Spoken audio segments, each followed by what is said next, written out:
నన్ను బ్రతికిస్తుంది మా అమ్మ మనసు. సృష్టిలో మొదటి నాదం ఓంకారం. మనసు మొదటి పలికిన మాట అమ్మ. చిన్నప్పుడు చదివిన ఒక కథ గుర్తుకొస్తుంది. ఒకడు ప్రియురాలు వల్ల పడ్డాడు. ఒకరోజు ఆ ప్రియురాలు వాడి తల్లి గుండె కావాలని అడిగింది. వాడు వెంటనే తల్లి దగ్గరికి వెళ్ళి, అమ్మ నాకు నీ గుండె కావాలని అడిగాడు. తల్లి ఆనందంతో బిడ్డను కాదనిలేక తన గుండె కోసిచ్చింది. రక్తం కారుతున్న ఆ గుండెను ప్రియురాలకు బహుమతిగా ఇవ్వాలని వాడు పరిగెడుతున్నాడు. దారిలో రాయి తగిలింది. వాడు కింద పడ్డాడు. చేతిలోని తల్లి గుండె దూరంగా పడింది. ఆ గుండె బిడ్డను చూసి, బాబు ఏంట్రా తొందర, దెబ్బలు తగిలాయా, రక్తం కారుతుందా అని అడిగిందట. అది అమ్మ మనసు. తల్లి మనసు అనుభవించేదే కానీ మాటలతో చెప్పేది కాదు.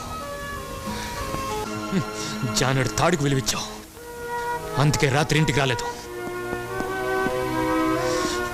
మరోసారి ఆ మహేంద్ర ఇంటికి వస్తే నా కోసం ఎదురు చూడాల్సిన అవసరం నీకు ఉండదు. ఏదో ఆవేశంలో అరిచాను. అమ్మ కానీ అమ్మ నన్ను క్షమిస్తుందా? రాకేష్, నేను లోపలికి రావచ్చా? డిస్టర్బ్ చేయలేదుగా? రాత్రి అంతా ఇంటికి రాలేదు, తిన్నావో లేదో. ఇదిగో కాఫీ తీసుకో. ఇప్పుడే టిఫిన్ చేస్తాను. చూడు సంధ్య, మీసాలు వచ్చినా వీడింకా పసివాడే. ఎలా చూసుకుంటావో ఏమో, అంతా నీ చేతిలో ఉంది తల్లి.